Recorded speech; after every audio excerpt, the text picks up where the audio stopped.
Maka kemarin saya lucu, begitu Mas Dedi itu masuk Islam, saya di DM begini, Gus, saatnya Mas Dedi Corbuzier diajak kepada ustadz yang nyunah. Saya bingung, sing dimaksud ustadz nyunah ki kepiye? Apa sing jenggote telu, salacing, salafi cingklang, atau seperti apa? Dia jawab, yang saya maksud ustadz nyunah itu adalah ustadz yang teriak-teriak saatnya kita kembali kepada Al-Quran, saatnya kita kembali kepada Al-Hadis. Saya jawab, kenapa kiai-kiai NU tidak pernah teriak-teriak saatnya kembali kepada Al-Quran, saatnya kembali kepada Al-Hadis, kembali kepada Al-Hadis? Saya jawab, orang-orang yang teriak saatnya kembali kepada Al-Quran lumrah. Kenapa? Karena mereka selama ini meninggalkan Al-Quran. Kenapa mereka teriak saja kita kembali kepada Al-Hadis? Karena barangkali selama ini mereka meninggalkan Al-Hadis. Sementara kiai-kiai NU tidak pernah berteriak-teriak saja kita kembali kepada Al-Quran, saja kita kembali kepada Al-Hadis. Kenapa? Karena kiai NU tidak pernah meninggalkan Quran, tidak pernah meninggalkan hadis. Jadi tidak perlu bengok-bengok.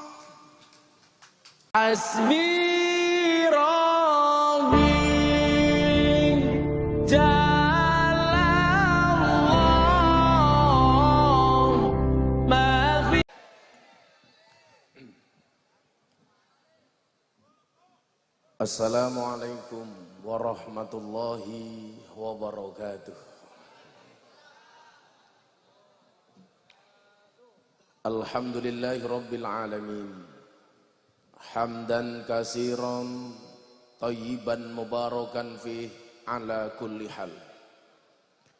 Wa na'udzu billahi min ahwali ahli dhalal wa nusalli wa nusallim wa nubarik wa nu'addim ala habibina wa syafi'ina wa nuri qulubina sayyidina wa maulana Muhammadin sayyidina wa maulana Muhammadin asliyil jamal wa manba'il kamal wa mustauda'il jalal wa ala alihi wa sahbihi bil huduwi wal asal, amma ba'di.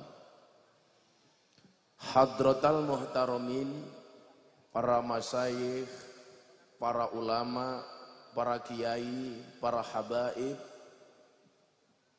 para sepuh bini sepuh yang sangat-sangat saya takzimi, para pejabat yang berkenan hadir dalam semua tingkatannya, adalah TNI Polri yang saya hormati, panitia pengajian, wabil khusus sahabat-sahabat Syekh Hermania, dan juga vokalis idola para jomblo Gus Wahid.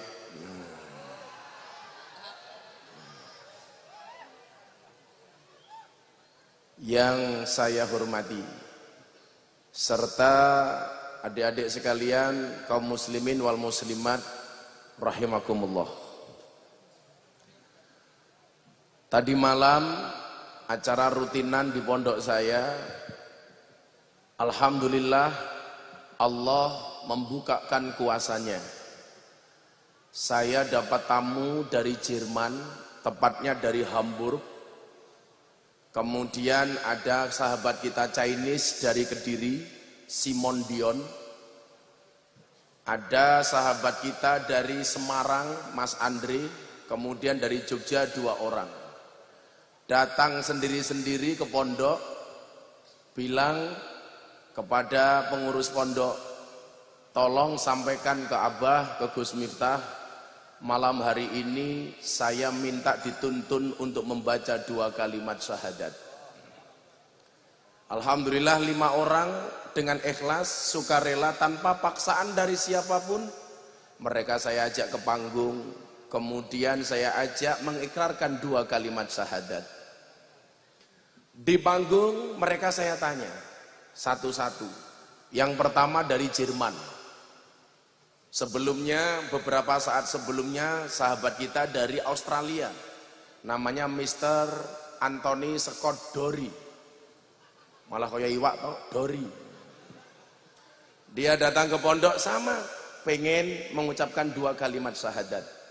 Jadi Bapak Ibu, setelah saya mengislamkan Mas Deddy Corbuzier, hampir setiap hari ada orang datang ke pondok, datang ke pengajian untuk minta diislamkan. Alhamdulillah. Tadi saya baru naik panggung, asisten saya bilang, Abah, dari satu keluarga di Madiun, pengen secepatnya ke pondok. Kenapa? Pengen bersahadat. Mereka saya tanya satu-satu. Yang dari Jerman namanya Jiran. Ini perempuan, janda. Ya, kalau saya Hermania itu kelasnya kan ceweknya macan tutul, manis cantik, jalannya mentul-mentul. Kalau janda dari Jerman ini, insya Allah kelasnya STNK, setengah tua yang kewer-kewer. Dia saya tanya, Mrs. Jiran, kenapa Anda tertarik masuk Islam? Awalnya saya iseng, karena dulu saya benci dengan Islam.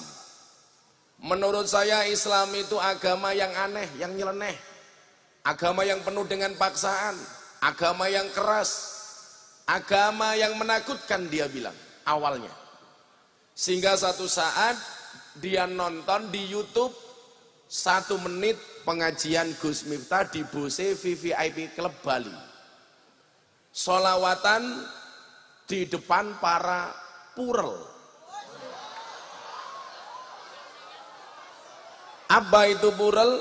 Perempuan rela diusel-usel.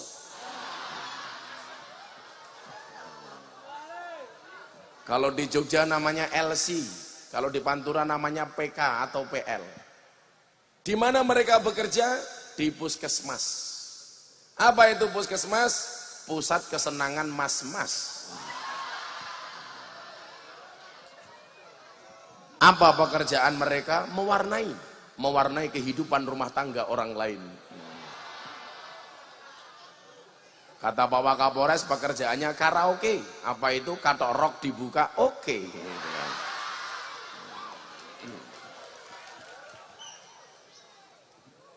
Dia takjub dengan peristiwa itu. Di hadapan para wanita dengan bikini yang sangat seksi, pakaian yang mohon maaf hampir separuh tubuhnya terbuka, yang saya katakan pakaiannya model SMS. Apa kui SMS silite metu setitik. Saya ajak bersolawat, dan ternyata mereka hafal. Ketika saya tanya, kamu sering dengerin siapa, Nduk? Kalau di kos-kosan, kalau di kontrakan. Lu jangan salah, Gus. Kita itu kalau di kos-kosan sering mendengarkan solawatnya Habib Syekh, ya Hanana, Masya Allah. Coba. Kita sering mendengarkan solawatnya Habib Syekh yang lain. Kita dengarkan. Mohon maaf, padahal mereka dianggap orang nakal. Tapi ternyata mereka solawatan. Waktu itu saya bilang sama mereka, dunia seisinya itu diciptakan oleh Allah karena nurnya Muhammad. Allah menciptakan surga karena nurnya Muhammad. Allah menciptakan dunia seisinya karena nurnya Muhammad. Kalau kalian pengen mendapatkan dunia seisinya, gampang. Dekatlah dengan nurnya. Kenapa? Karena dunia ini hanya secuil dari nurnya Muhammad. Maka kalau kamu pengen mendapatkan kenikmatan dunia, gampang. Perbanyaklah menyebut nama Muhammad. Tapi ingat, Muhammad SAW bukan Muhammad penjual bakso pentol. Akhirnya mereka saya ajak sholawat. Dan Alhamdulillah mau. Saya lanjutkan di tempat lain, di lokalisasi. Bersama para PSK. Kok PKS toh? PSK, Helmen. PSK, nama lainnya WTS, wanita tahan suntian. Kalau PSK itu perempuan suka kelon. Tapi kalau di Jogja bawa Kapolres, di tempatnya Gus Wahid ini namanya lonte. Apa itu lonte? Berkelon tele-tele. Bayar soalnya. Saya di Jogja itu ada binaan PSK di 2 tempat lokalisasi.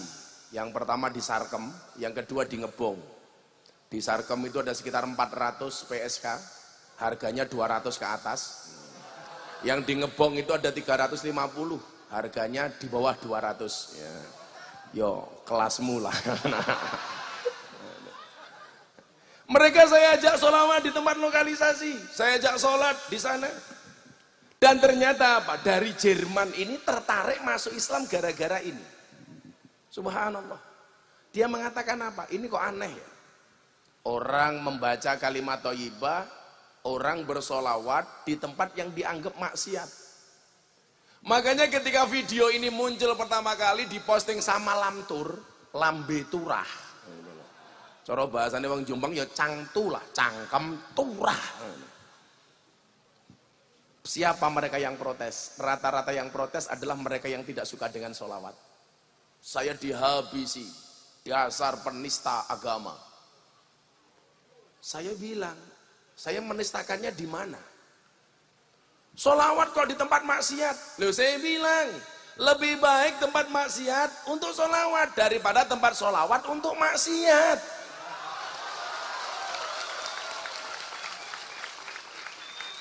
Kayak pertama kali saya 15 tahun yang lalu ngajak PSK itu sholat berjamaah. Aku ngomong PSK sing tepuk tangan cah cilik iki piye iki?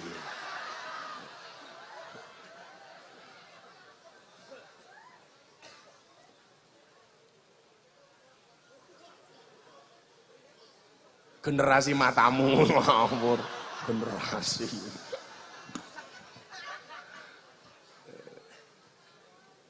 Pertama kali saya ajak sholat,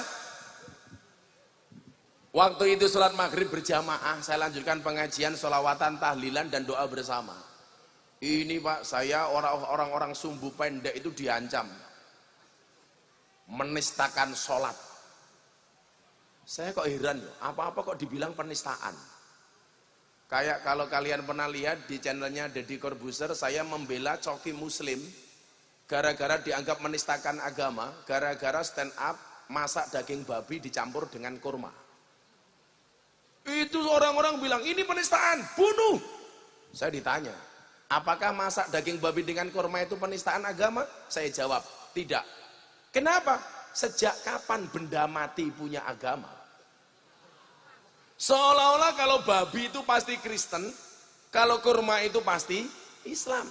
Yang makan kurma itu tidak hanya orang Islam, orang Yahudi, orang Israel itu juga makan kurma, apalagi mereka yang tinggal di Timur Tengah. Apakah yang masak babi itu, yang makan babi itu hanya orang Kristen? Enggak, orang Islam banyak tapi delik-delik. Ada. Maka saya bilang, penistaan Gus, enggak, tapi salah kalian satu. Karena kalau benar saya bilang benar, enggak penistaan, salah saya bilang salah. Salahnya di mana? Karena mereka bilang, kalau daging babi dimasak dengan kurma, bisa jadi cacing pitanya menjadi mu'alaf. Lah saya bilang, kuwi cangkem bosok, tak bilang gitu. Karena bagi kami umat Islam, babi itu diharamkan, baik ada cacing pitanya atau tidak. Kalian tahu, babi itu mengandung apa? Pasti rata-rata menjawab, cacing pita. Salah. Babi itu mengandung anaknya. Kan ya mungkin babi mengandung anakmu, kurang menggawean.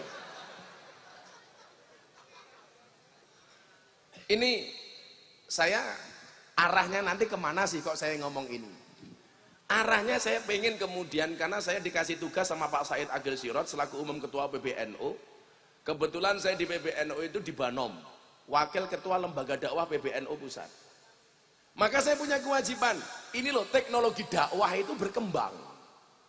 Nanti akan saya, oh ini kan ngomong toh. Sorry nggak lirik kesini tapi kan nggak ada orang Pak. Bulnono.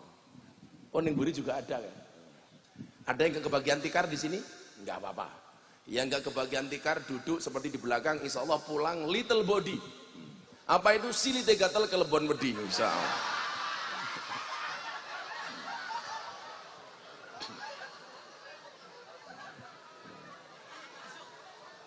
Ya karena ini Afwan Habib, para kiai, karena ini yang hadir adik-adik kita, ya saya menggunakan bahasa mereka sajalah ya. Jangan bahasa yang aneh-aneh. Kalau sama mereka ini insya Allah bahasanya super aneh. Ini banyak yang ngaji masih muda-muda, adik-adiknya kimcil-kimcil. Iya. Masya Allah. Luar biasa. Ya kalau lagunya kayak gini ya modelnya kelingan mantan gitu kan. Apa? Sekarang yang segondang ya mundur alon-alon gitu lah. Serapopo, korban janji nggak apa-apa. Ya nanti Gus Wahid saya paksa nyanyi korban janji lah insya Allah. Ya, yang penting jangan terlalu berlebihan seperti pesan guru besar kita Habib Syekh. Kayak dulu ketika beliau memberikan masukan kritikan terhadap orang yang bersolawat dengan joget-joget dan lain sebagainya itu ya saya pikir sangat-sangat wajar. Kita boleh bergembira, kita boleh bersenang-senang dengan solawat, tapi jangan kemudian bablasan. Karena dalam Al-Quran jelas dikatakan innallaha la yuhibbul musrifin. Apapun yang namanya berlebih-lebihan itu nggak bagus. Lemu ki apik le, kelemon ora apik. Karena kan ya kan warek kuwi apik. Kuwareken ora apik. Merongos kuwi apik. Kemrongosen ora apik. Ya kan begitu. Ya kan gitu tuh. Sugih itu apik, kesugihan ora apik. Sama kalau saya ngaji sama anak-anak itu ngaceng kuwi apik. Ngacengan ora apik kan begitu. Kan gitu aja bahasanya. Itu kan berlebih-lebihan namanya itu. Ya aku ngerti lah otakmu, aku ngerti lah. Ini kan kita rupa-rupa jomblo kita iki. Kayane nyedak-nyedak mbake. Alah. Sorry, kamu beda pemikiran sama mbaknya, Mas. Kamu mikir mbaknya, mbaknya mikir aku. Iya. Ya, cah nom ya bahasane cah nom nggih. Karena ini yang namanya teknologi dakwah. Nanti saya sampaikan, kok bisa sih Gus gitu loh. Lah, Bapak Ibu rahimakumullah. Begitu Deddy Corbuzier menyatakan pengen masuk Islam, saya kenal dia itu 8 bulan. Pertama kali kenal langsung tanya tentang Islam. Gara-gara apa? Setelah syuting Hitam Putih, waktu itu saya diundang di acara kopi susu, white and black, karena kopi susu toh, hitam putih gitu loh. Kalau ini cuman black karena ini kopi, kopi. Kalau kopi saya minum, kalau kopi susu tidak. Karena kopi susu itu membingungkan, kopi ini ngajak melek, susu ini ngajak turun.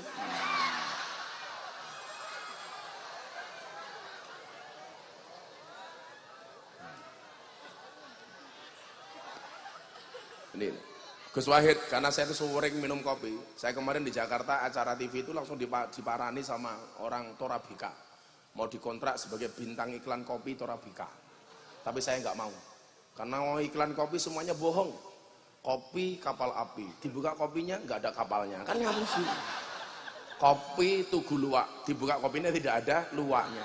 Iklan tuh yang jujur cuma satu, sarung gajah duduk. Dibuka sarungnya ada belalainya. Iya. Ayo buka.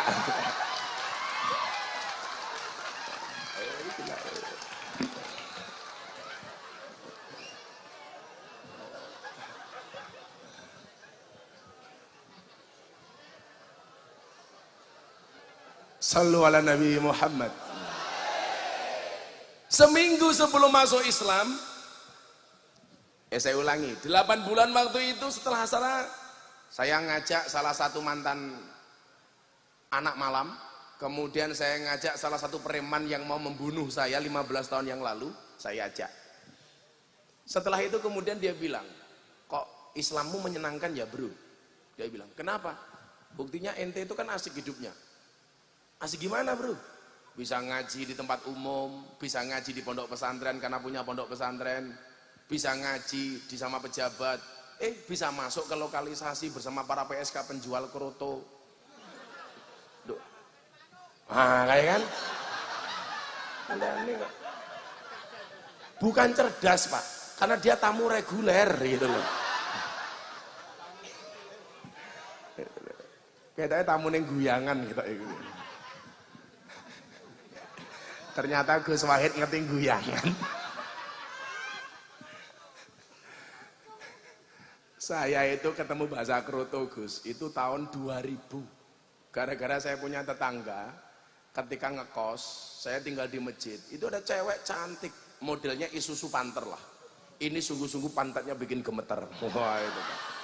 Setiap hari bajunya baru Pak Polisi, HP-nya baru. Tahun 2000 saya belum punya HP loh. Dia punya HP, bajunya baru. Saya panggil, Mbak, kamu orang kaya? Enggak. Kamu pejabat? Enggak. Bapakmu pengusaha? Enggak. Kalau tiap hari baju kamu baru, kan saya jualan Gus. Kamu jualan apa? Kroto. Waduh. Dodol kroto kok iso sugih. Akhirnya saya ke Ngasem itu pasar Manuk. Lah saya cerita sama Bakul Manuk. Aku duwe tangga, sugih.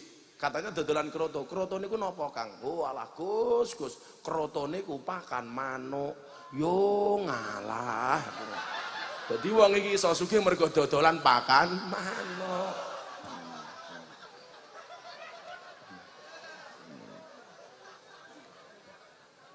Dia bilang Islam itu menyenangkan. Kok bisa katanya? Makanya nanti akan saya kasih tahu. Kenapa sih ulama-ulama NU itu ngajinya slow, tidak keras. Betul? Santai. Coba kayak Gus Dur, kayak kalau Gus Dur barangkali kalian sudah sering mendengar lah. Mbah Hasyim itu kan juga senang guyon. Makanya Mbah Hasyim itu ketika ditanya ya jawabannya sering guyon. Orang dulu itu kan apa-apa datang ke kiai. Satu saat ada orang tua galau pengen menikahkan anaknya. Jadi orang dulu itu kalau punya anak gadis itu soalnya ke kiai, minta petunjuk dengan siapa dinikahkan. Begitu datang ke temannya Mbah Hasyim tanya, kowe pengen golek mantu? Nggih kiai. Kowe pengen golek mantu sing model kaya apa? Lak ganteng, bule. Lak pinter golek duit, Cina. Lak pengen sing pinter ngentekke duit, santri. Khasanah seperti itu terbiasa di kalangan Ahlussunnah wal Jamaah. Makanya dulu ketika tahun 2004, 2006 saya tabarukan di Ciganjur. Saya seorang sowan temannya Gus Dur itu, saya bilang waktu itu, Gus, napa panjenengan niku seneng maca bukune sinten Abu Nawas. Kok jenengan iso lucune kaya ngono? Beliau mengatakan, saya sering baca semua buku. Waktu itu beliau punya teori begini, orang itu kalau cerdas biasanya selera humornya tinggi. Tetapi orang seneng guyon belum tentu cerdas. Bedanya di sini. Orang itu kalau smart, selera humornya tinggi. Contohnya Gus Dur, tinggi. Tapi kalau seneng guyon belum tentu cerdas. Contohnya Tukul. Loh, seneng guyon tapi ra cerdas ngono lho. Sekarang pilihannya kalian pengen seperti apa? Pengen seperti Gus Dur atau pengen seperti Tukul? Jadi lah mau guyon tok ora cerdas, guyonane ya ora mutu. Bosok-bosokan. Tapi kalau Gus Dur itu sebenarnya luar biasa. Maka begitu kemarin Mas Dedi itu masuk Islam, kemudian saya bawa ke Kiai Ma'ruf, kan diajak sholat. Ditelepon saya. Pas pampres, Gus, tolong sampaikan ke Mas Dedi mau diajak sholat Kiai Ma'ruf Amin. Padahal masuk Islam syahadat baru 3 jam. Langsung saya bilang sama Dedi, bro, diajak sholat Kiai Ma'ruf. Subhanallah, botake langsung kemperinget gitu kan. Takut. Dia tanya, caranya gimana? Dia bilang, waduh iya ini baru tadi masuk Islam. Saya akhirnya praktek di depannya Deddy Corbuzier sholat 3 menit tok gerakan inti. Saya bilang, kalau nanti Pak Kiai berdiri, kamu berdiri. Pak Kiai Ma'ruf ruko, kamu ruko. Pak Kiai Ma'ruf sujud, kamu sujud. Oke, berani. Waktunya wudhu, saya masuk ke kamar mandi, saya wudhu, dia lihat. Kemudian dia wudhu, saya tuntun. Begitu mau sholat, saya ingat ceritanya Gus Dur mengislamkan orang Cina. Ada orang Cina masuk Islam. Setelah masuk Islam, tanya sama Gus Dur, bagaimana saya sholat? Gampang, kamu makmum. Apapun yang dilakukan imam, kamu ngikut. Saya dapat cerita ini tahun 2005 dari Gus Dur. Begitu sholat, berdiri, nggak ada masalah. Ruko, imamnya ruko, Cinanya ruko. Sujud, di sini ada masalah. Kenapa? Kakinya imamnya sakit, nggak bisa ditekuk. Akhirnya mancal dasi Cino. Begitu mancal, Cinone mikir, oh wong sholat kuwi pancal-pancalan. Akhirnya dia mancal kepala belakangnya, dier gitu kan. Sing dipancal, oh diancuk gitu kan. Wong Surabaya to soalnya.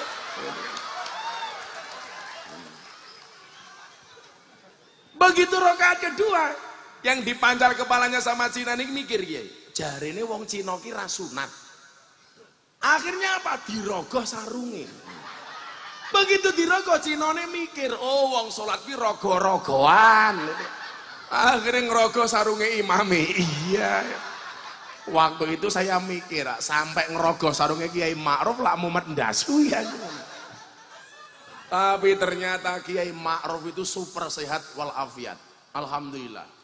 Beliau itu tahiyat akhir, dalam keadaan duduk tahiyat akhir, sampai wiritan selesai ala ahlu sunnah wal jamaah an-nahdiyah, itu dalam keadaan sempurna. Artinya apa? Ini menggambarkan betapa sehatnya Kiai Ma'ruf. Begitu makan malam saya tanya beliau, Pak Kiai ada isu. Apa li? Itu bah. Ada isu, katanya kan Abah sudah sepuh jadi wakil presiden. Nanti kalau Abah meninggal, katanya mau diganti sama si Ahok. Kiai NU, ya masih bisa jawab. Apa jawaban beliau? Ya kalau yang mati saya. Kalau yang mati Jokowi, kan saya presiden, Mas. Lawan Kiai NU dilawan. Langsung saya batin, ya.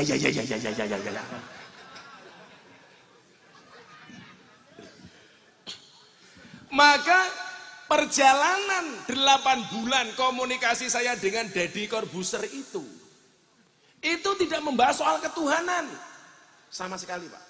Tapi yang dibahas adalah soal akhlak, soal adab, soal pemahaman saya terhadap pluralisme, terhadap kebinekaan, terhadap Pancasila. Saat itu dia tanya sama saya awal-awalnya begini, coba kamu jawab. Ini acara YouTube collab tanpa konsep. Dia tanya begini, Kiai. Gus, saya mau tanya, tolong kamu jawab. Kenapa sih ajaran agama itu banyak yang tidak rasional? Contohnya apa, bro?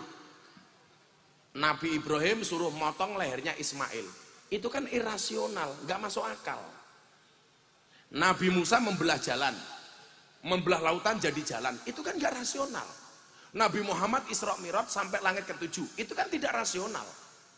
Kalau cuma Nabi Isa jalan di atas air, saya juga bisa. Itu cuma sulapan katanya. Karena saya membuktikan dengan mata saya, Deddy Corbuzier itu bisa berjalan di atas air pakai trik.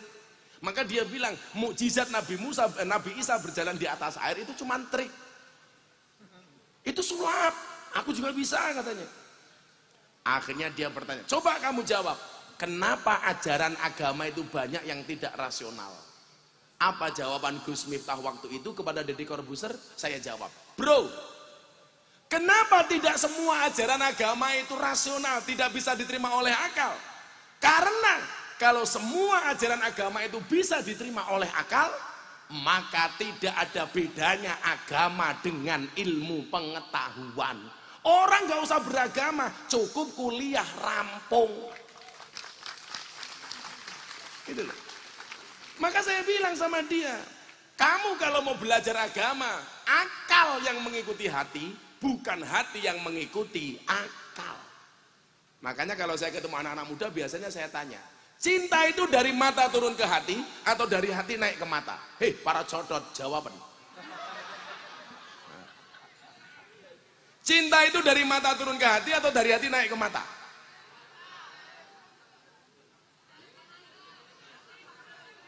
Rata-rata para kimcil pasti menjawab dari mata turun ke hati.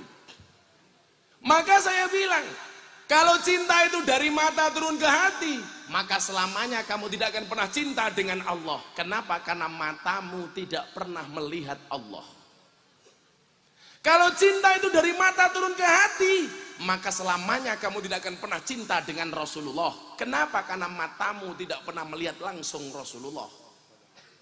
Kalau cinta itu dari mata turun ke hati, berarti orang-orang buta, kawan-kawan kita yang tidak bisa melihat itu, dia tidak akan pernah bisa merasakan cinta. Kenapa? Karena matanya tidak pernah melihat pasangannya. Tetapi cinta itu dari hati naik ke mata. Kalau hatinya sudah cinta, sejelek apapun pasangan kita, pasti kita akan mengatakan kepadanya, I love you full. Ayo, kok kowe iki iso selawatan karo Gus Wahid kayak kok susu banget. Kuwi lak mergo sing seneng atimu, Bro, ora matamu. Loh, kowe iki lak bendina selawatan karo guru besar kita toh. Begitu kita bengok itu yang cinta itu hati, bukan mata. Karena pandangan hati itu pasti benar, tapi pandangan mata itu banyak yang menipu. Maka banyak orang yang tertipu gara-gara pandangan mata. Aku zaman kuliah neng lampu merah ndelok cewek wayu, tak kejar, raine ditutupi ini, selayar. Begitu mudun neng bakul bakso dibuka, masya Allah, bulno MSC. Apa kuwi MSC? Merongos sak cangkeme. Langsung ngedrop aku. Malah kere aku. Karena pandangan mata menipu. Insyaallah. Ketika kemudian saya ditanya, konsep dasar Gus Miftah dakwah itu seperti apa? Yang saya gunakan jawab ke Mas Dedi ini cuman albar janji, Pak. Ketika Siti Aisyah ditanya, wahai Siti Aisyah, bagaimana akhlak Rasulullah? Apa jawabannya? Kana khuluquhul Quran, wasimatuhul hufran, wayang sohu fil ihsan, wayab sahu fil ihsan. Kan konsep dakwah itu hanya itu. Kalau toh kemudian kita tidak alim Al-Quran, minimal dakwah kita itu tidak bertentangan dengan Al-Quran. Maka kemarin saya lucu, begitu Mas Dedi itu masuk Islam, saya di DM begini, Gus, saatnya Mas Dedi Corbuzier diajak kepada ustadz yang nyunah. Saya bingung, sing dimaksud ustadz nyunah ki kepiye?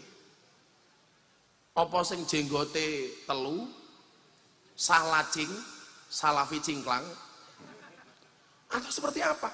Dia jawab, yang saya maksud ustadz nyunah itu adalah ustadz yang teriak-teriak saatnya kita kembali kepada Al-Quran, saatnya kita kembali kepada Al-Hadis. Saya jawab, kenapa kiai-kiai NU tidak pernah teriak-teriak saatnya kembali kepada Al-Quran, saatnya kembali kepada Al-Hadis, kembali kepada Al-Hadis? Saya jawab, orang-orang yang teriak saatnya kembali kepada Al-Quran lumrah. Kenapa? Karena mereka selama ini meninggalkan Al-Quran. Kenapa mereka teriak saja kita kembali kepada Al-Hadis? Karena barangkali selama ini mereka meninggalkan Al-Hadis. Sementara kiai-kiai NU tidak pernah berteriak-teriak saja kita kembali kepada Al-Quran, saja kita kembali kepada Al-Hadis. Kenapa? Karena kiai NU tidak pernah meninggalkan Quran, tidak pernah meninggalkan hadis. Jadi tidak perlu bengok-bengok. Kewayane sok pinter, kula ngaji ning Surabaya. Apa? Resolusi jihad, saya bilang hubbul waton minal iman. Begitu saya turun dari panggung, ditanya kiai, Ustadz, saya kan jarang dipanggil Ustadz ya. Tak delok wongnya ternyata RCTI, rombongan celana tinggi Indonesia. Kalau ini ketok KMT, kelompok badok terus ya kayak gitu. Ya tak kayak badokan. Pinter nangkap penggaweane badok kok. Mbak Kimcil satu. Gayane rawani nangkap, wedi diarani Kimcil. Saya ditanya begini Pak Kiai. Ustadz, saya mau tanya, Anda tadi berbicara resolusi jihad. Iya. Saya mau tanya.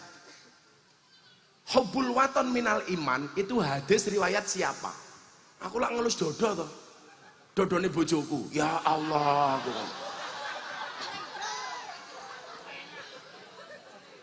Sejak kapan hubbul waton minal iman itu disebut hadis? Itu makalah.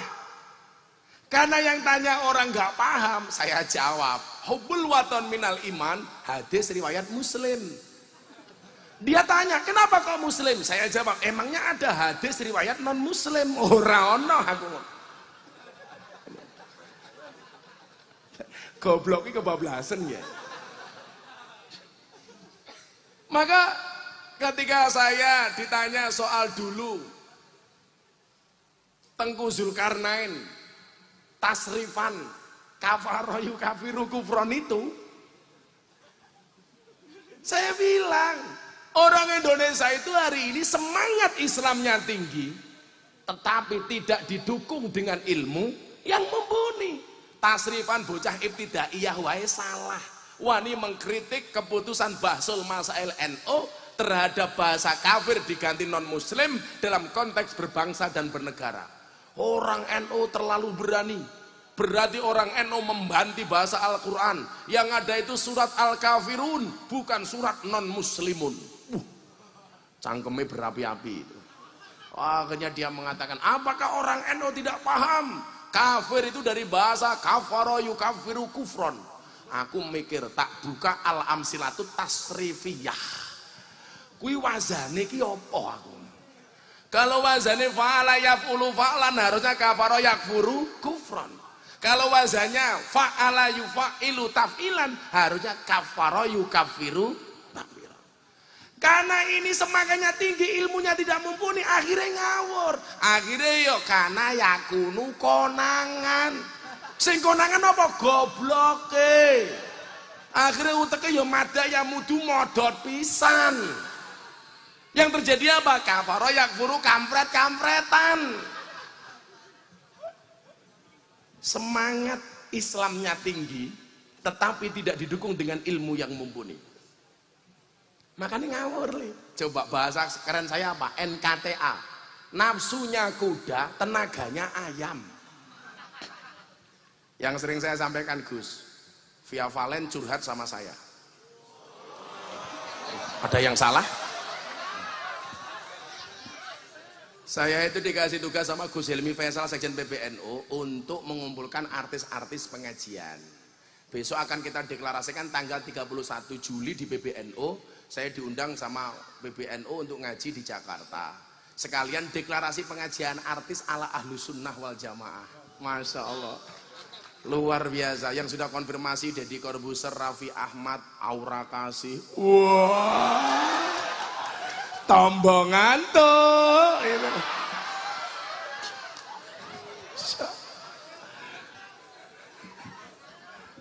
Gus Wahid gak usah ikut beras, berat. Cukup aku saja Ferguson, aku saja. Kamu gak akan kuat bro, gak akan kuat. Dia bilang begini, Gus, saya itu pernah di demo. Lah ngapa nduk? Gara-gara saya menyanyikan lagu Din As-Salam di panggung dangdutan. Menurut orang-orang ini penistaan sholawat. Baca sholawat di panggung dangdutan dengan pakaian seksi katanya. Nah pertanyaan Via Valen, apa benar Din As-Salam itu lagu sholawat? Aku tak takon pakare sholawat Gus Wahid Mbolo ini. Gus, napa niku sholawat? Bukan, itu lagu qasidah Arab tapi bukan sholawat. Din itu artinya agama, salam itu damai. Artinya apa? Ini lagu perdamaian, bukan sholawat. Dinyanyikan di panggung dangdut boleh? Boleh. Wong karo ngising we oleh kok. Wih mbak-mbak sesuk daripada kepikiran Gus Wahid karo ngising nyanyi Din As-Salam ya ora apa-apa. Lungguh blek karo nyanyi.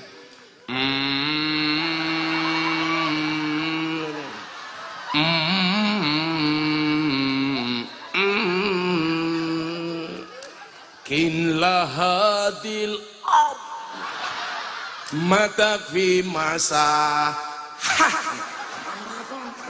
mau itu sholawat kok.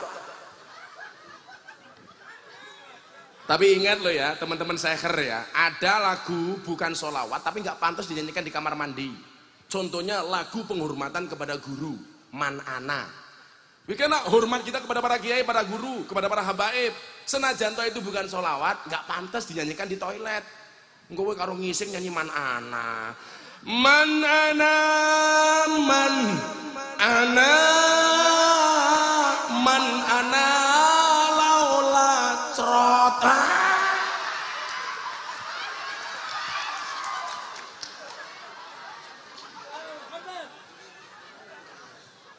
Kan ngeri sekali. Ini loh Pak, semangat Islamnya itu tinggi, tetapi tidak didukung dengan ilmu yang mumpuni. Sekarang kita petani, salahnya di mana kan begitu? Salahnya di mana, Gus? Kok sekarang orang semangatnya tinggi tapi ilmunya rono? Soale wong saiki ra gelem ngaji. Gak mau muajah. Padahal sing jenenge ngaji itu alaikum bimujalasatil ulama. Yang namanya mujalasah itu berarti bertatap muka secara langsung, ngundang kiai, ngundang ustad. Lah wis cetha kuwi kiyaine sapa, jelas kuwi kapasitasnya, mau delok ning YouTube ora apa-apa. Saiki ora kenal karo wong kuwi, mau tonton di YouTube-nya, kemudian kamu yakini fatwanya, salah. Malah kaya ning Solo kuwi ngajine mung karo radio. Padahal sing jenenge radio niku ana swara tanpa wujud. Sangerti kula sing ana swara tanpa wujud jenenge entut. Mila kok ngajine mung karo radio berarti gurune entut. Mila kula gaweke tembang nika. Sun sembore semiki masyota udan jero ati ana suarane ra ana wujude ento jenenge ana suara tanpa rupa jenenge ento. Pak bocah iki ketok lagune cinta tak terpisahkan. Iya. Rapopo nggo selingan. Tekku iki aja nggo dolanan. Mergo tekku sagede kentongan. Diteruske. Sing tak jaluk aja mung pacaran, tapi ayo rabi sing tenanan. Iya.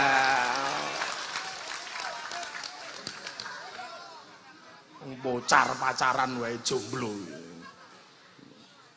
Enggak, pokoknya kok nyanyine kurban janji ala Gus Wahid pokoknya. Shallu ala Nabi Muhammad.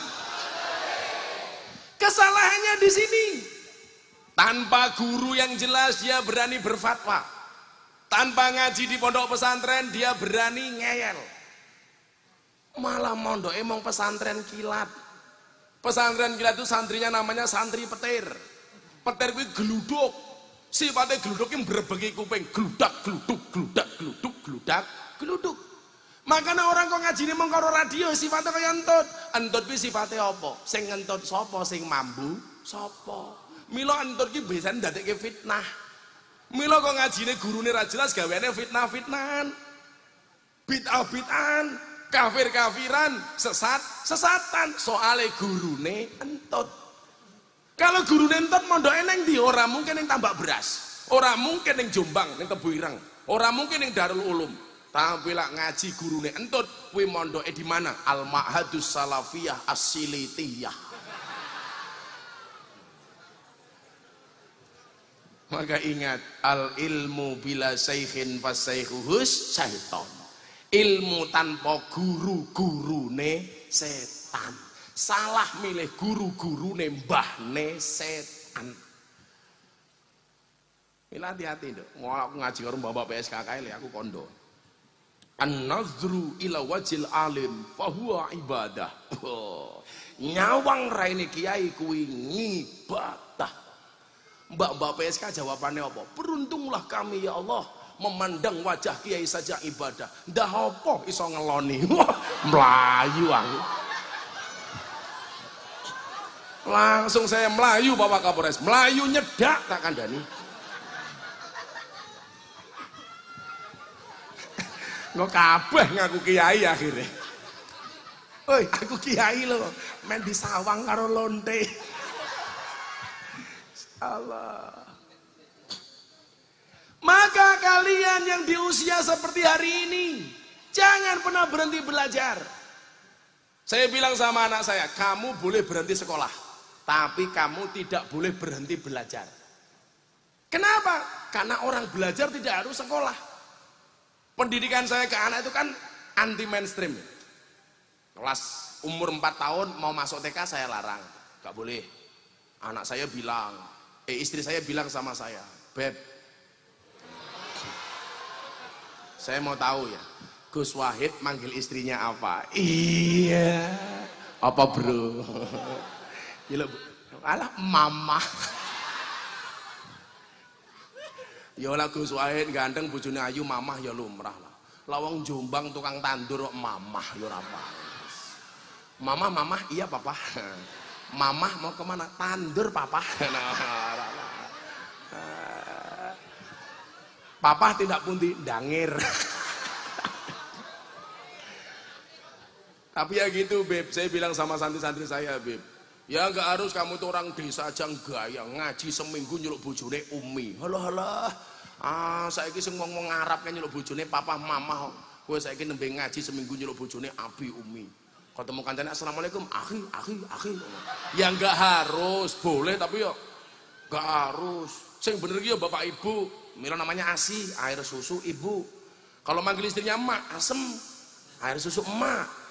Kalau manggil istrinya bunda, asbun, air susu bunda. Kalau manggil istrinya umi, air susu umi. Masa asu? Dek, ayo ngasuh dulu.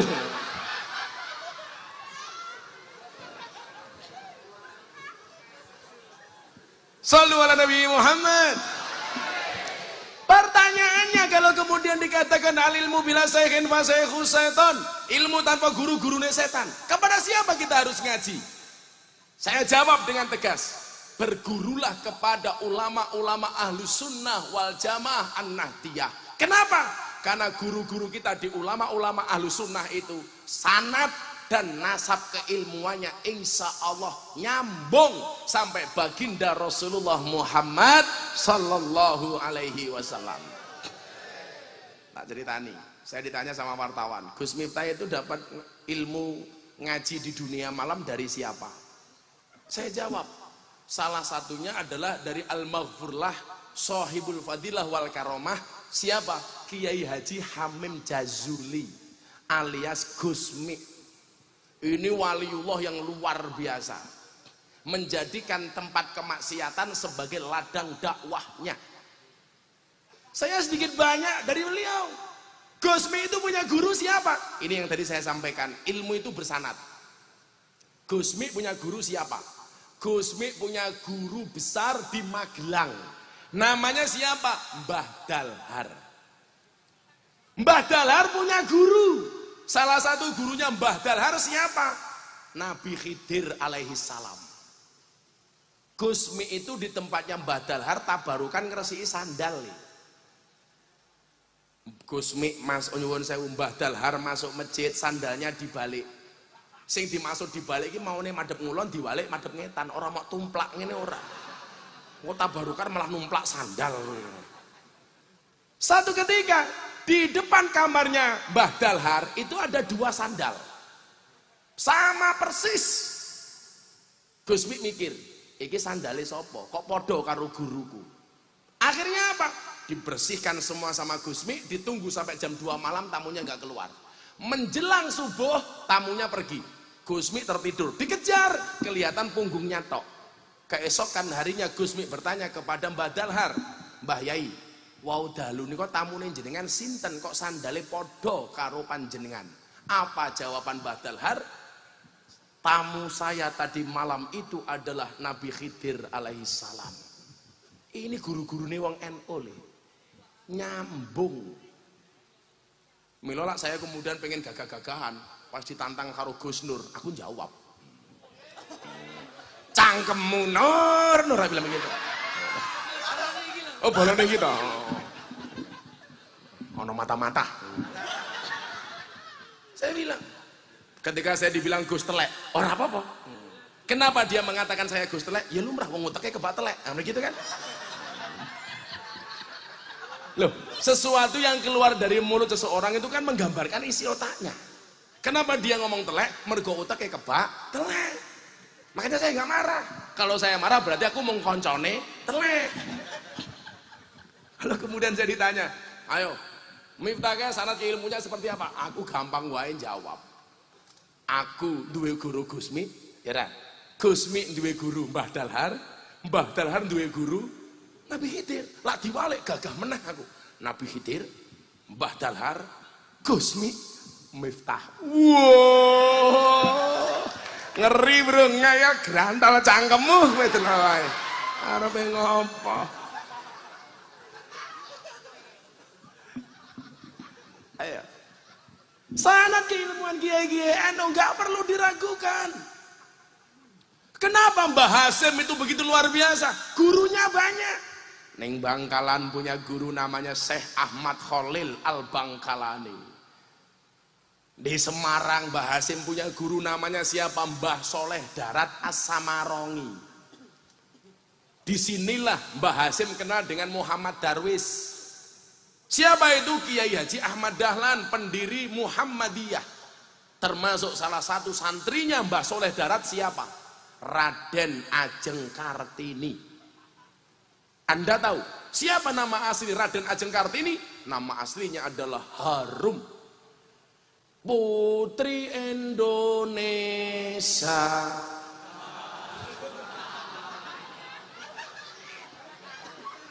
Pak Kapolresnya stres sih. Di Mekah Mbah Hasim punya guru namanya siapa? Syekh Mahfud At-Turmusi. Jadi orang biyen gile, kuwi lak meninggal kondang, orang-orang masyhur itu yang terangkat tidak hanya namanya, kampungnya juga terangkat. Kenapa dikatakan Al-Bangkalan? Mergo orang Bangkalan.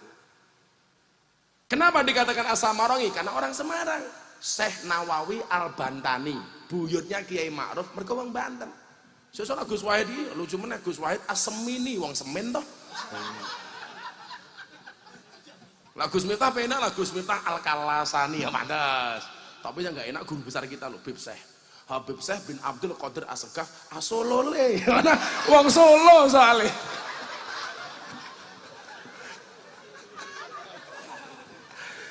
Tapi ya cangkemmu aja ngawur. Sesuk guru kita sallallahu alaihi Nabi Muhammad kowe bengok asolole. Keruantol iki kowe delok wae.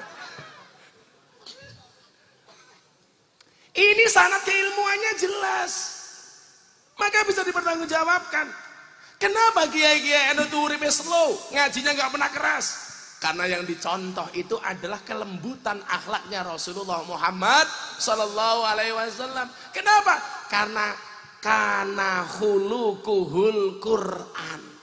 Dan gak mungkin Quran itu mengajarkan kekerasan. Maka ketika Dedi telepon saya seminggu sebelum Islam, bro, saya mantap masuk Islam. Saya jawab, jangan. Loh, kenapa? Jadi orang Islam itu berat Ferguson. Cukup aku saja. Karena saya tidak mau orang masuk Islam main-main, bahkan memainkan Islam. Dia bilang, saya mantap masuk Islam. Oke? Kamu mau masuk Islam di mana? Di Istiqlal? Saya telepon Imam Masjid Istiqlal. TV semuanya telepon, Kiai. Gus, ayo live. Acara Gus Miftah sama Deddy Corbuzier. Semuanya telepon. Saya bilang sama dia, gara-gara dia bertanya begini, bagaimana kalau saya harus masuk Islam? Cara seperti apa yang harus saya tempuh? Bahasa saya ini yang hari ini viral. Saya jawab apa? Bro, wajah Islammu besok itu seperti apa tergantung pintu masuknya.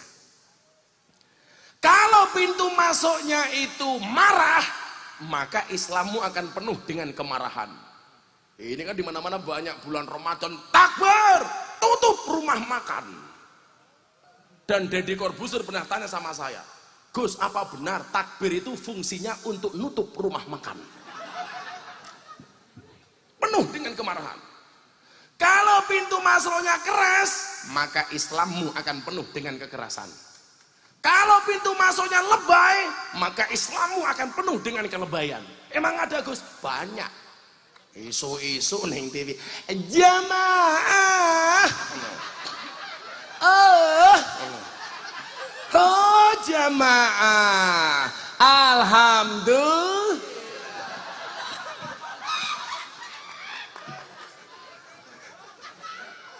Saya dulu ditanya Kiai begini, Gus, Kiai NU ngapa toh nggak banyak yang di TV?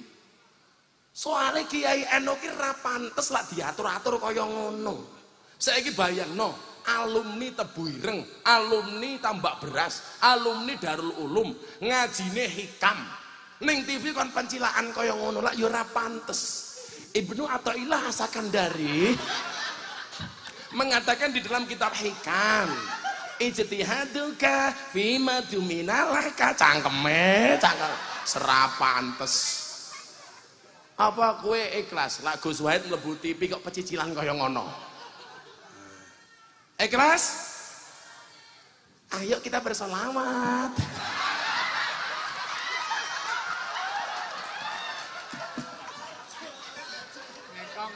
Aja Gus, aja.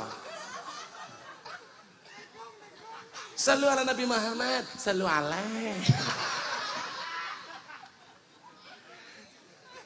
Endel matamu. Maka saya bilang, kalau pintu masuknya lebay, Islammu lebay. Kalau pintu masuknya ramah, maka Islammu akan menjadi Islam yang ramah dan menyenangkan. Islam yang teduh, bukan Islam yang gaduh. Islam yang menyenangkan, bukan Islam yang menakutkan. Islam yang ramah, bukan Islam yang marah. Kemudian dia bilang apa? Kalau ini alasannya, saya harus masuk Islam. Apakah? Oh, penggemare wong lebay kayak gitu. Endel Chin. Kana khuluqul Quran. Coba kita lihat akhlaknya Rasulullah.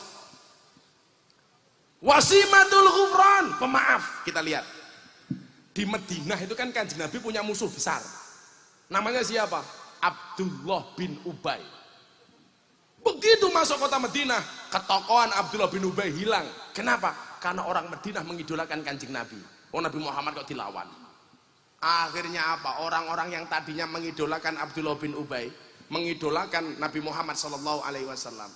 Dan kamu jangan salah, walaupun namanya Abdullah, dia bukan orang Islam. Makanya ketika Dedi ditanya sama wartawan, apakah Mas Dedi mau ganti nama? Dedi tanya sama saya, apakah orang masuk Islam harus ganti nama? Saya jawab, enggak. Kan enggak harus. Saya tanya, kamu mau ganti nama enggak? Emangnya kamu mau ngasih nama saya apa, Gus? Gampang, Habib Rizik. Apik banget aku. Berarti enggak harus, Gus? Enggak. Tapi pertanyaan yang paling menjengkelkan satu, di mana-mana saya ditanya, Gus, tanyakan sama Deddy Corbuzier, sudah sunat apa belum? Ya Allah, sudah saya tanya. Seminggu setelah masuk Islam, saya Jumatan di tempat dia, saya syuting, saya tanya, bro, wis sunat apa durung? Sudah, Gus. Kalau kamu nggak percaya, kamu lihat sendiri. Aku bayang gitu, wong dhuwure 2 meter, awake keker, tak buka katoke moro-moro tunggul ngono lah ya. Iso pingsan aku. Saya bilang sama dia, bro, kalau saya itu percaya kamu sudah sunat, tapi orang di luar sana banyak yang nggak percaya kalau kamu sudah sunat. Dia tanya, bagaimana orang-orang itu supaya percaya dengan saya kalau saya sudah sunat? Gampang, tak foto, neng kok tak postinge aku.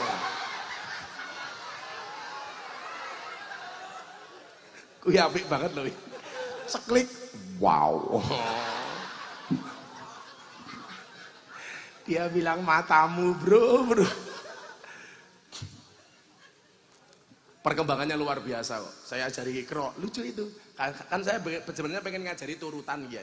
Lah saya nyari turutan di Jakarta itu nggak ketemu, kepepet dapat Iqra. Karena orang pinter yang ngajinya cepat, jadi lucu. Wongnya gede botak atau wong kondang, bah. Tapi semangatnya luar biasa. Sing cerewet itu cangkemen netizen, maha benar netizen dengan segala cangkemannya. Sawang tahu. Itu Deddy Corbuzier sholatnya salah. Lah wong masuk Islam baru 3 jam kok mong sedekap salah dionek-onek gitu. Aku tak takon, Duk, Le. Orang sedekap dalam suatu hukumnya apa toh? Sunnah apa wajib? Sunnah. Mergo sunnah ya bentuknya macam-macam lah. Sunnah Kanjeng Nabi di bawah dada, di atas pusat, nih Bulughul Maram kayak pelek. Lah Deddy kan jelas aja begini. Karena orang baru, begini sholatnya. Itu kritik macam-macam. Tangannya salah. Dia telepon sama saya, kok cangkemnya orang begini ya Gus? Saya bilang, santai bro, kalau hari ini kamu dikritik gara-gara gerakan sholat kamu salah. Lah kae lho ana wong Jombang Islam dari lahir cenger, sing ora salate ya akeh tak kandhane. Ya apa ora? Wong ya teko iki tenang. Ya melu guyu. Ning mburi panggung gitu ya.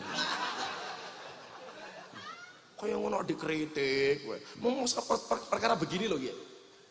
Wong sholat ki wong Arab malah nyekel Quran nyemak bacaan imam ya ora apa-apa.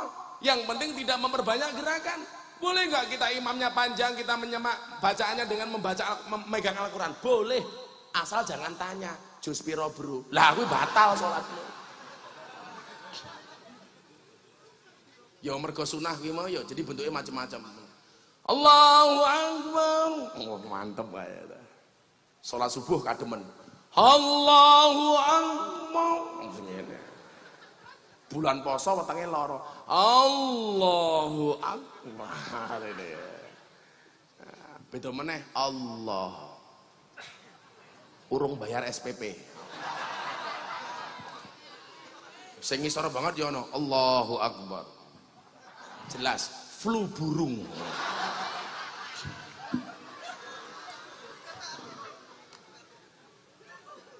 Akhirnya apa? Abdullah bin Ubay ini di mana-mana marah. Samin kalbak yakulka. Gemukkanlah anjingmu, maka anjingmu akan memakanmu. Coba. Kanjeng Nabi dilokke asu. Sing ngelokke sapa? Abdullah bin Ubay. Kanjeng Nabi marah? No. Ya aja, Kanjeng Nabi dilawan. Orang nesu. Didoakan sama Rasulullah. Abdullah bin Ubay tidak masuk Islam. Tapi apa hasilnya? Anaknya Abdullah bin Ubay akhirnya masuk Islam dan menjadi santrinya Kanjeng Nabi Muhammad sallallahu alaihi wasallam. Singkat cerita, Abdullah bin Ubay wafat mati. Begitu mati, anaknya matur Kanjeng Nabi, Kanjeng Nabi bapak kula mati, napa jenengan kersa layat? Wasimatul Ghufron, Kanjeng Nabi layat.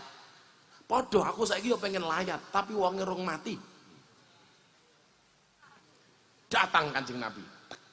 Orang anggota keluarga Abdullah bin Ubay kaget. Iki dimusuhi kok mati gelem layat. Begitu sampai anaknya bilang, Kanjeng Nabi mau nggak kasih syafaat ke bapak saya? Tolong bapak saya diludahi. Diludahi sama Kanjeng Nabi. Cuh. Mila kalau sekarang ada kiai, Pak Kiai mohon doanya air putih untuk anak saya. Kuwi ono sejarahnya.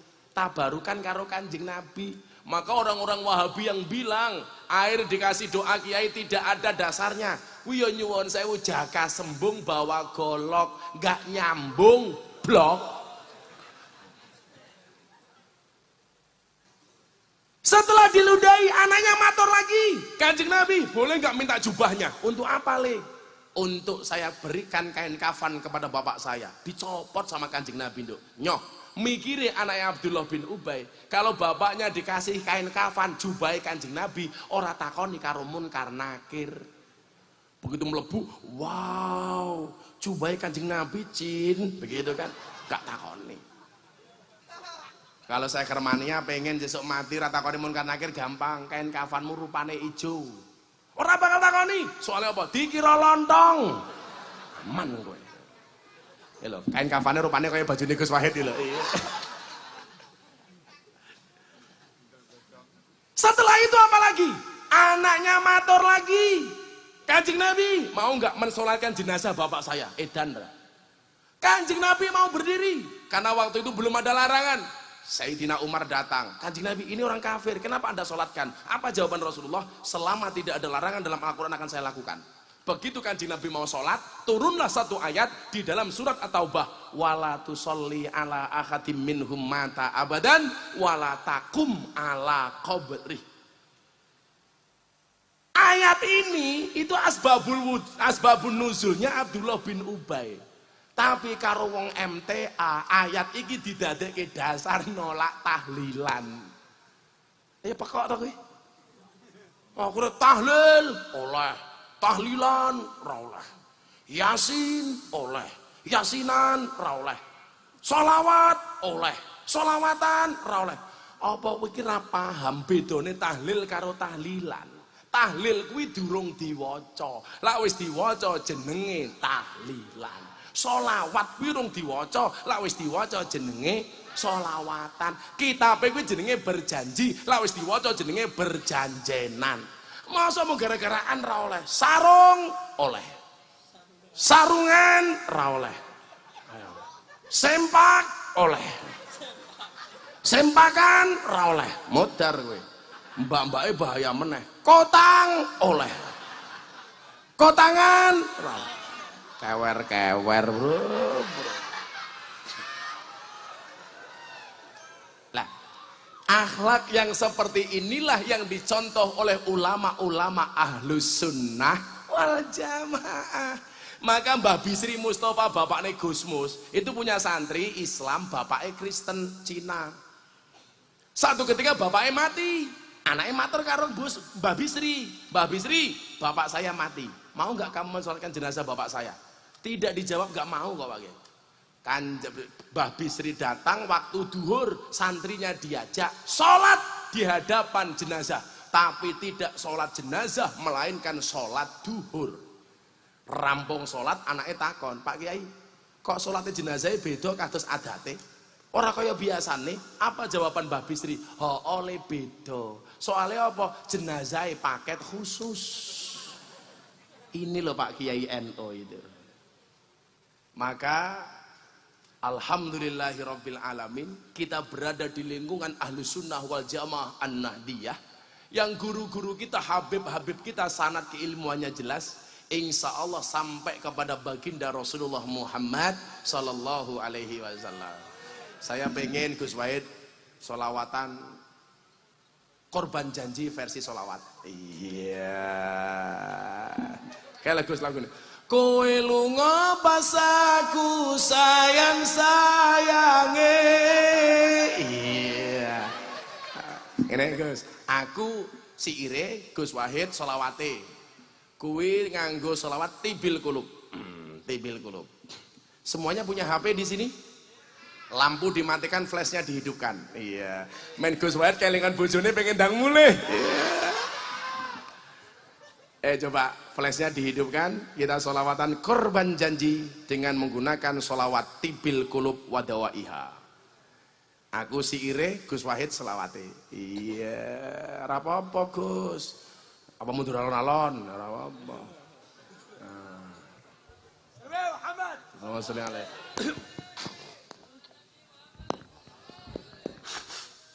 Coba lampunya dimatikan. Yuk, biar romantis.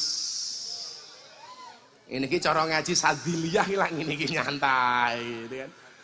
Beda kalau Ratib Al-Haddad, itu orangnya agak keras. Karena di Indonesia itu dakwah, ya dua orang itu sadiliyah sama siapa yang membuat Ratib Al-Haddad? Abdullah bin Haddad. Nah kalau kita rata-rata menggunakan Ahlus Sunnah itu menggunakan caranya sadiliyah. Yuk semuanya diangkat. Ayo lampukan lampunya pateni. Apa tukang lampunya tak pateni? Sholawatnya tibil kulub. Ya. Allahumma sholli ala sayyidina Muhammadin tibil kulub wadawaiha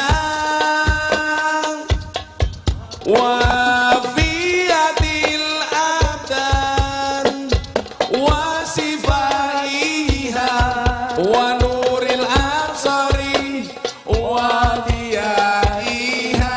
Bareng-bareng Allahumma sholli ala sayyidina Muhammadin tibil kulub wadawaiha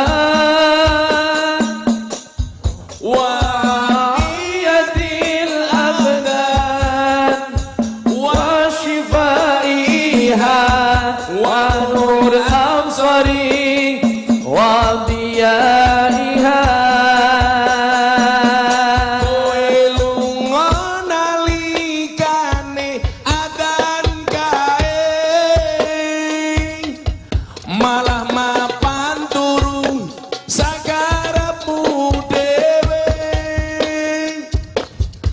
turuti hawa nafsumu, engkau lupakan Tuhanmu, mengejar dunia lupa akhiratmu.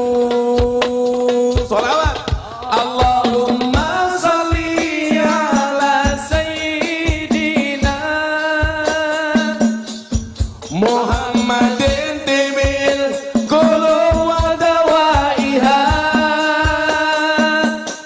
wa fiyatil abdan wa shifaiha wa nuril absari wa diyaiha. Tanpa sebab kowe lunga ninggal salat,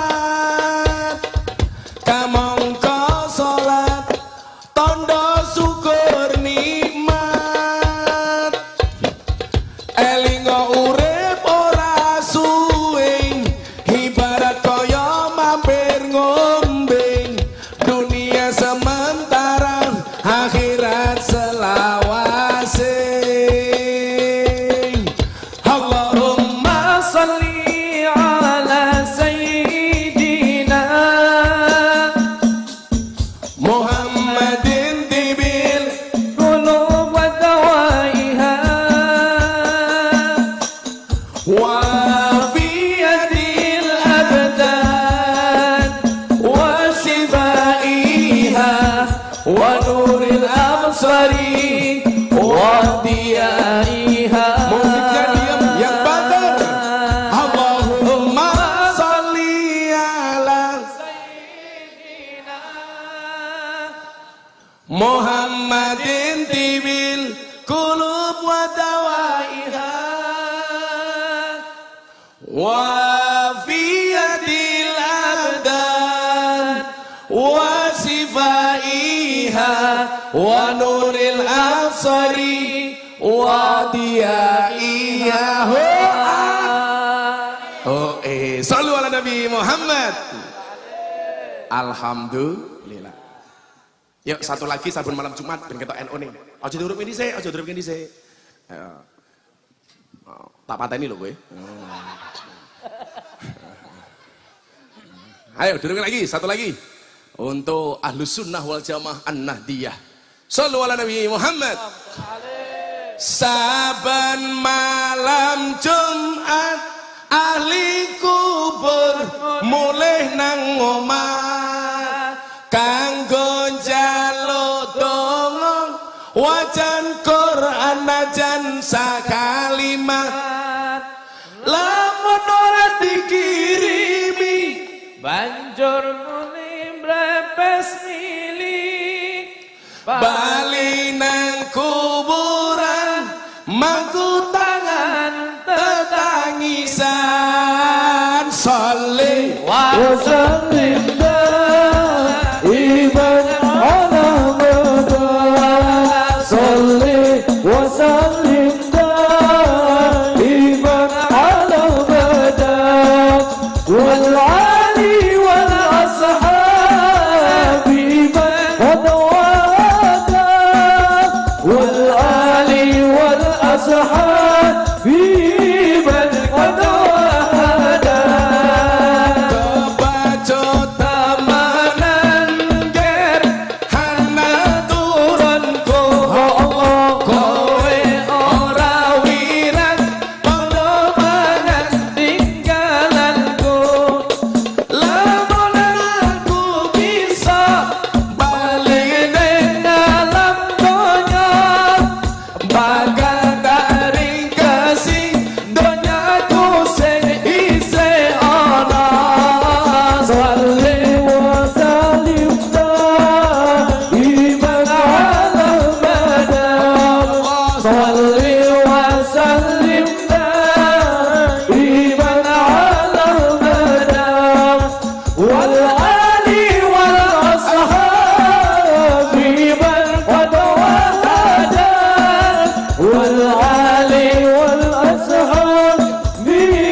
Bakar salli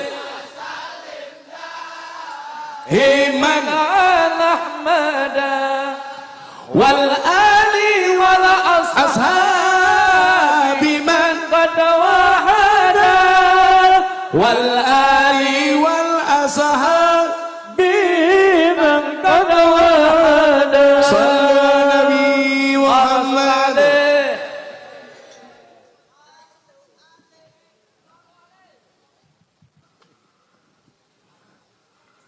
Alhamdulillah. Yang ini sing ana ning enek utok tak kandhani. Ora ana liyane. Soale biasanya nyuwun sewu apa-apa salah, apa ora oleh. Soale apa dolane kurang adoh. Turune kurang bengi. Kopine kurang kentel. Koncone kurang akeh. Aku ki pengen ngombe degan kok bolongane kaya bol pitik.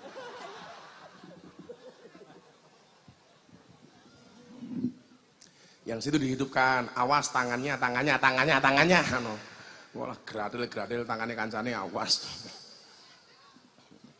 Maka sudah 12:30.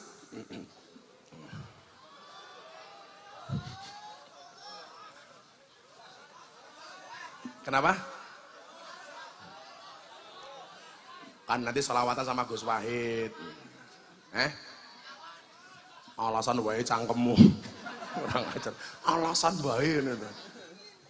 Kan aku salah ingin wayai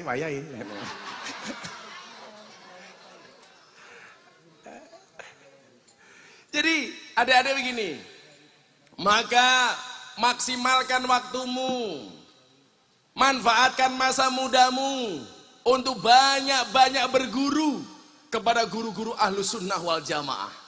Maka ketika saya ditanya, Gus kok ngajimu nyantai banget, lah arep ngapa toh? Ngaji kok digawe susah. Malah di Amsterdam, 4 bulan yang lalu saya di Amsterdam, ditanya sama wartawan begini, Gus, lah ngaji ini dunia malam ketemu mbak-mbak kayak sakjane pengen napa ora? Sing takon wartawan dari Inggris, majalah Reuters. Saya jawab, pengen aku ngono. Terus gimana? Ngempet aku ngono. Lah iya toh, mosok kiai kok ngacengan kan ra pantes. Ngacengan ngacengan ra oleh. Iki pinter nyambung iki. Gagak sepanjang pengajian sih mau eling-eling mung kuwi tok. Karena begini, coba kita lihat. Saya bacakan riwayat begini ya. Teknologi dakwah itu kan berkembang, Pak. Zaman Kanjeng Nabi dakwah pakai apa? Bil lisan, sembunyi-sembunyi, menggunakan lisan. Kanjeng Nabi berakhir, muncul zaman Khulafaur Rasyidin. Di zaman Utsman, dakwahnya bil apa? Bil kolam.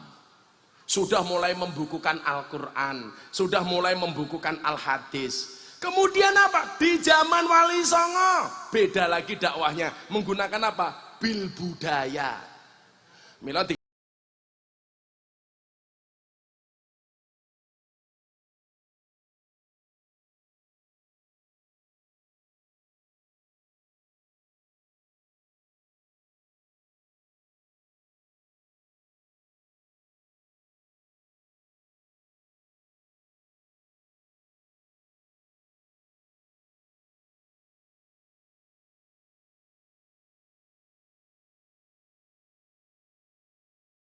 Wali Songo.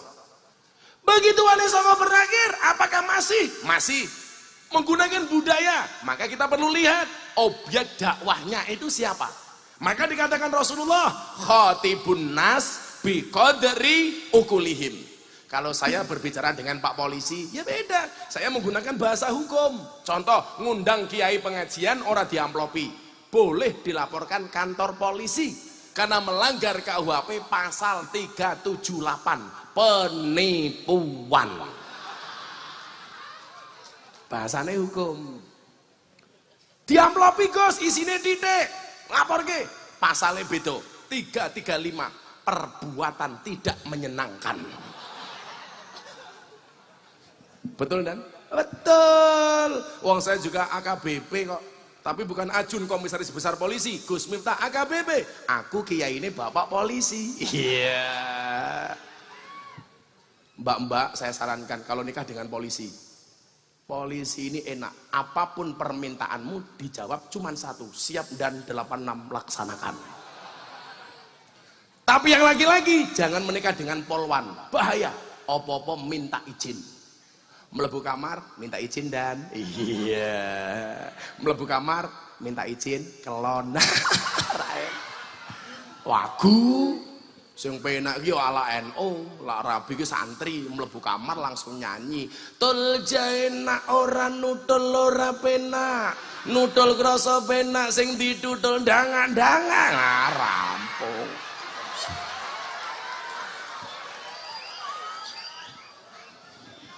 Wayahe. Ngono, lak saya Hermania Gus esuk rabi mang kula pesen mang nyanyikke lagu Kembang Kantil. Kembang kantil manten anyar tiring bedel ana cleret tiba jondil aku kaget cekelan kene.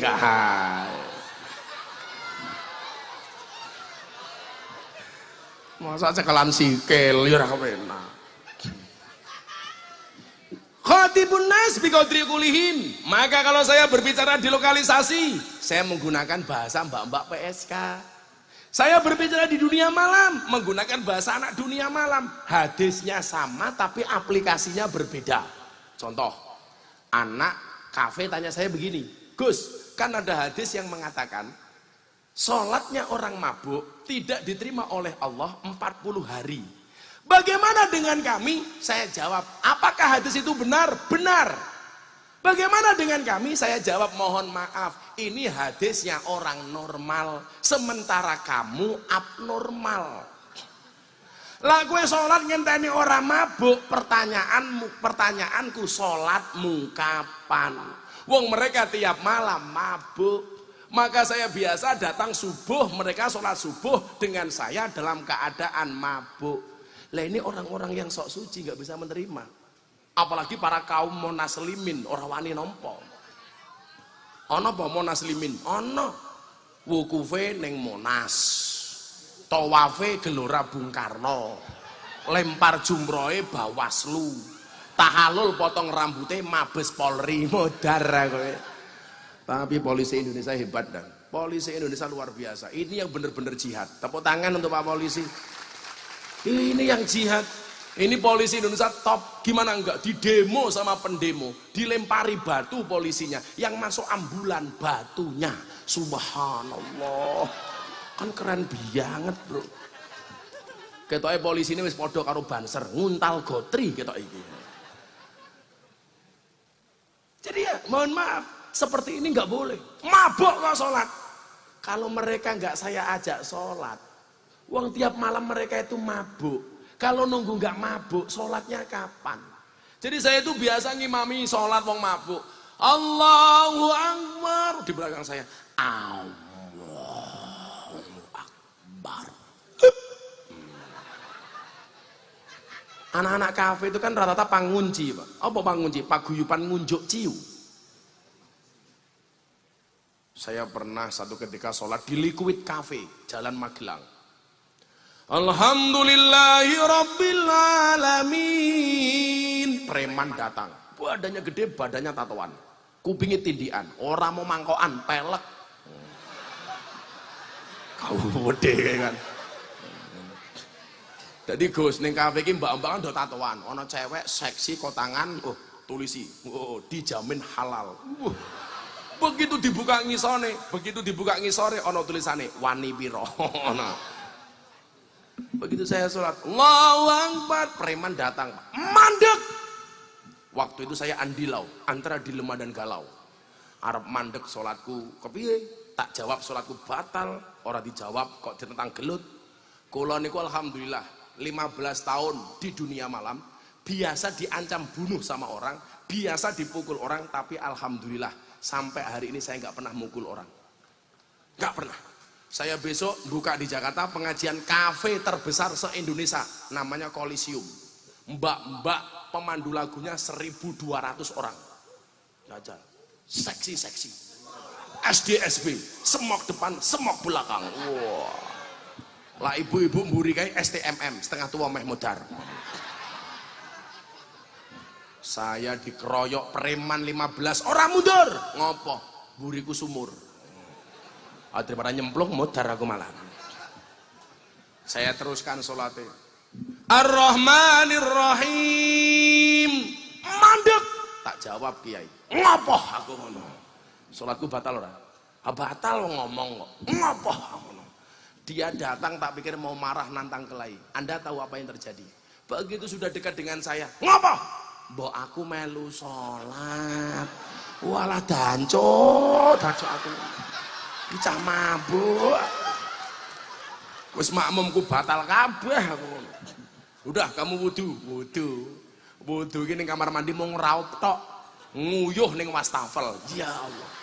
Wis ora cewek malah sangune ilmu tutul ke tembok nyuk. Sholat di belakang saya. Udah pernah sholat mas? Belum. Umurmu berapa? 40 tahun. Agamamu apa? Kelihatannya Islam. Tak buka KTP-nya ya. Oh ya saya Islam katanya. Maka hari ini yang KTP-nya Islam saya doakan masuk surga. KTP-nya enak men. Akhirnya sholat Gus kali kulo. Udah kamu di belakang saya. Manut. Nggih. Manut kiai. Rokaat pertama nggak ada masalah. Saya rukuk, dia rukuk, saya sujud, dia sujud. Begitu rokaat kedua, saya baca Fatihah, HP ini muni. Diangkat. Sek bro, cek sholat. Ya Allah. Lah bajingan aku ngono. Ngono kuwi aku biasa le. Kenapa saya mau ngopeni mereka? Ingat, mereka itu juga butuh Allah kayak kita loh. Makanya dulu beberapa tahun yang lalu kalau nggak salah guru kita Habib saya itu pernah sholawatan di Sarkem. Ya Gus ya, itu sekitar 6-7 tahun yang lalu lah. Saya sudah 15 tahun di Sarkem ini. Mereka itu juga butuh Allah Pak. Tak kayak contoh, ini ilmiah penelitianku ya. Ono wong arep ngelonte ning Sarkem. Begitu masuk ketemu germo karo ketemu kiai. Menurutmu kira-kira sing diambungi tangane germone apa kiyaine? Ternyata le, sing disungkemi karo orang yang mau jajan WTS tetep kiai ini. Padahal kalau di logika, kiai ini merugikan. Germo menguntungkan wong yang mencarikan dia WTS. Tapi ternyata begitu masuk lokalisasi, ketemu saya sama Germo, sing diambungi tangannya tetap kiai ora Germo. Ini menunjukkan apa? Orang yang jelek sekalipun masih punya nilai kebaikan. Lagi, saya baru ngaji sama mbak-mbak. Ada orang mau jajan lokalisasi. Begitu lihat saya dari kejauhan, delek, isin ana Gus Miftah. Ora kok malah pamer. Gus, aku arep nglonde. Enggak, Pak. Maka saya bilang, orang baik dan orang jelek itu bedanya tipis. Orang baik pernah berbuat jelek dan orang jelek pernah berbuat baik. Maka saya bilang sama mereka, pada akhirnya surga itu akan ditempati oleh ahli maksiat, tetapi pada akhirnya bertaubat. Bukan orang yang sok suci, tapi pada akhirnya tersesat. Ingat, orang baik dan orang jelek itu bedanya cuma satu. Orang baik punya masa lalu, orang jelek pasti punya masa depan. Kuwi jomblo rungokno kupingmu. Sejomblo-jomblonya kalian pasti akan berakhir. Amin. Di mana berakhirnya? Kalau tidak di pelaminan, minimal di pemakaman. Insya Allah.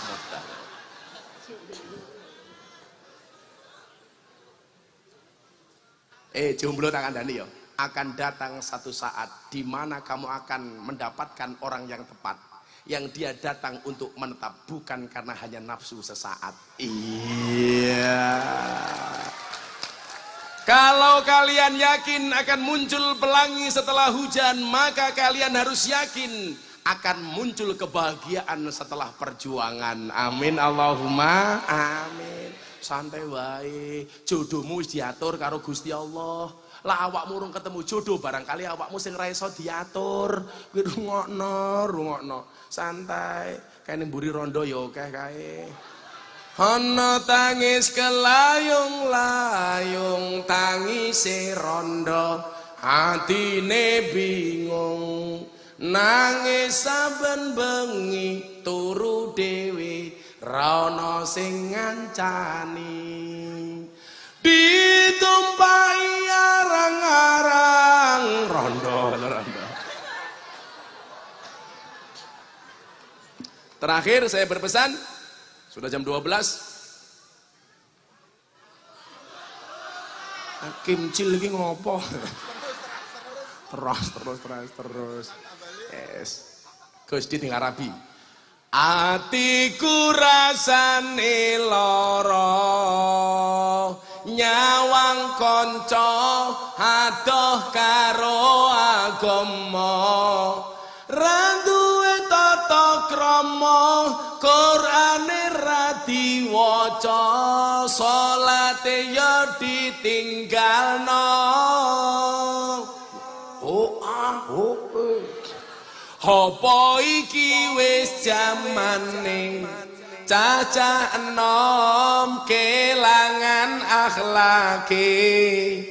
Wong tua diseneni, guru ya dikepuki, ayo rene gendang ngaji sholawat.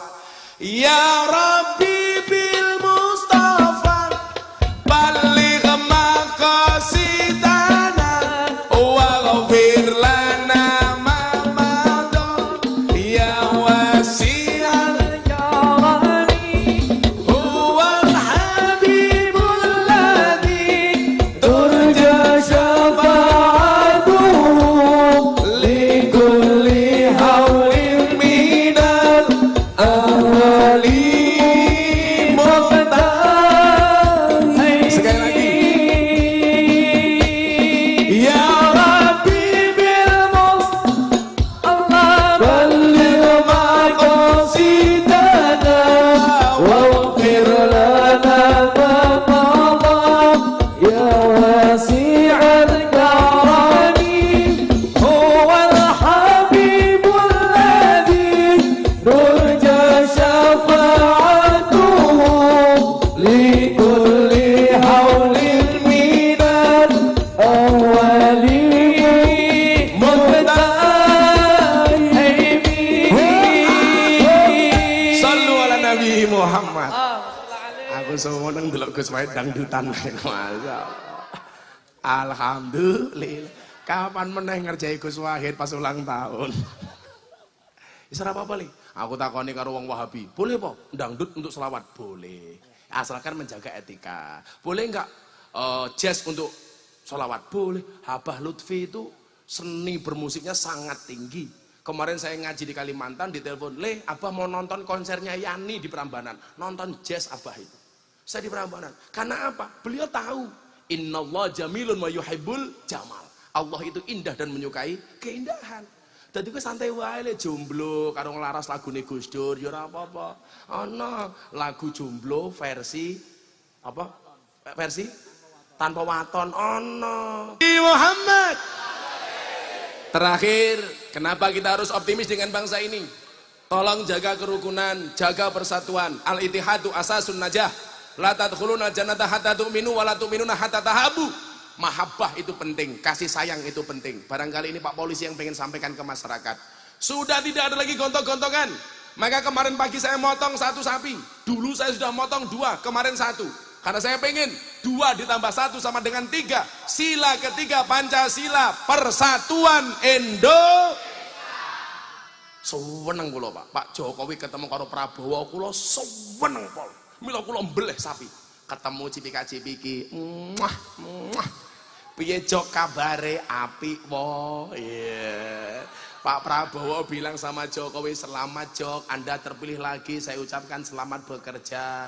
Pak Jokowi jawab, "Matur nuwun wo, awakmu ora usah susah, awakmu ora kalah, mung juara 2." Ya Allah, indah betul Indonesia ini. Maka terakhir, kalian lihat kenapa kaca mobil bagian depan jauh lebih besar daripada kaca spion? Jawabannya sederhana, nak. Kenapa kaca mobil bagian depan jauh lebih besar daripada kaca spion? Karena masa depan kita bangsa Indonesia lebih besar daripada masa lalunya. Amin Allahumma amin. Dari saya cukup demikian. Monggo sareng-sareng mahalul qiyam, bar mahalul qiyam kula nyuwun pamit. Shallu ala Nabi Muhammad.